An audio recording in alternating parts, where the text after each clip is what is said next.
ఎన్నికల సమయంలో నాయకులు పార్టీలు మారటం కామన్. కొందరు పార్టీ మారకపోయినా అదిగో ఇదిగో మారుతున్నాడంటూ ప్రచారం మాత్రం హోరెత్తుతుంది. ఇదంతా టికెట్ సాధించుకునేందుకు ఓ స్ట్రాటజీ. టీడీపీ ఫస్ట్ లిస్ట్ వచ్చేసింది. ఇక ఇష్టం లేని వారు అవతలి పార్టీలో చోటు ఉంటుందన్న కన్ఫర్మేషన్ ఉంటే ఎటువైపైనా జంప్ చేసే ఛాన్స్ ఉంది. అటు వైసీపీ నుంచి కూడా కొందరు ఇతర పార్టీల వైపు చూస్తున్నారు.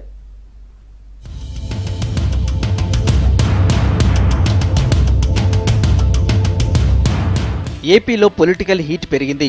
ముఖ్యంగా పార్టీలు మారడం హైపిచ్ కు చేరుకున్నాయి. ఓ రేంజ్ లో జంపింగ్లు కొనసాగుతున్నాయి. అవతలి పార్టీలతో టచ్ లో ఉంటున్న వారి సంఖ్య పెరుగుతోంది. మరోవైపు పార్టీలు మారిన వారితో మిగతా వారి సీట్లకు ఎసరు వస్తుండటంతో ఏ క్షణమైనా జంపింగ్ కు రెడీగా ఉండేవారి సంఖ్య కూడా ఎక్కువగానే ఉంది. పార్లమెంటు సెషన్స్ ముగిసిన వెంటనే ఎంపీ అవంతి శ్రీనివాస్ వైసీపీలో చేరారు. దీంతో భీమిలి నియోజకవర్గ వైసీపీ నాయకుల్లో గుబులు మొదలైంది.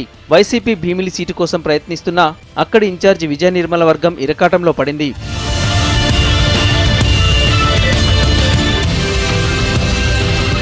మంత్రి గంటా శ్రీనివాసరావు తనకు భీమిలి, అనకాపల్లి, చోడవరంలో ఏదైనా ఒక స్థానం కావాలని పట్టుబట్టారు.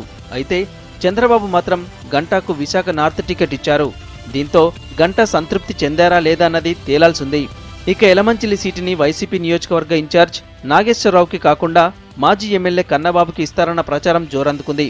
దీంతో ఎలమంచిలిలో ఏం జరుగుతోందన్న ఉత్కంఠ ఉంది. నర్సీపట్నంలో వైసీపీ టికెట్ ఆశిస్తున్న ముత్యాల పాపని కాదని సినీ డైరెక్టర్ పూరి జగన్నాథ్ సోదరుడు గణేష్కు ఇచ్చేందుకు జగన్ ఆసక్తి చూపుతున్నట్లు తెలిసింది. దీంతో ముత్యాల పాప టీడీపీ వైపు చూస్తున్నారన్న టాక్ నడుస్తోంది. పెందుర్తి, పాయకరావుపేటలో కూడా ఇదే తంతుంది.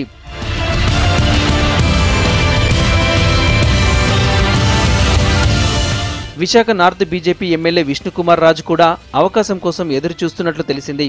నార్త్ టికెట్ను టీడీపీ గంటాకు కేటాయించడంతో తనకు వైసీపీ, జనసేన ఆప్షన్ మాత్రమే మిగిలి ఉన్నాయి. అటు విజయనగరం జిల్లా వైసీపీలో బొత్స సత్యనారాయణను కాదని టికెట్ తెప్పించుకోవడం కష్టమే అనుకున్న నేతలంతా ఇతర పార్టీల వైపు చూస్తున్నారు. విజయనగరం జిల్లాలో బొత్స వర్గానికి 4 టికెట్లు వస్తాయన్న టాక్ వినిపిస్తోంది.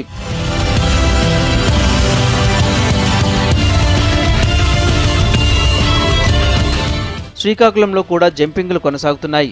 జిల్లాలో స్ట్రాంగ్ లీడర్గా పేరున్న మీసాల నీలకంఠ నాయుడు సైకిల్ ఎక్కేశారు. అలాగే మరికొందరు నేతలు ఇప్పటికే టీడీపీ రాష్ట్ర అధ్యక్షుడు కళా వెంకట్రావుతో టచ్లో ఉంటున్నారు. వస్తే ఎమ్మెల్యే లేదంటే ఎంపీ టికెట్ అనుకుంటున్నారు చాలా మంది నేతలు. ఇప్పటికే టీడీపీ 126 మందితో ఫస్ట్ లిస్ట్ విడుదలవగా 16న వైసీపీ జాబితాతో జంపింగ్లపై ఫుల్ క్లారిటీ రానుంది.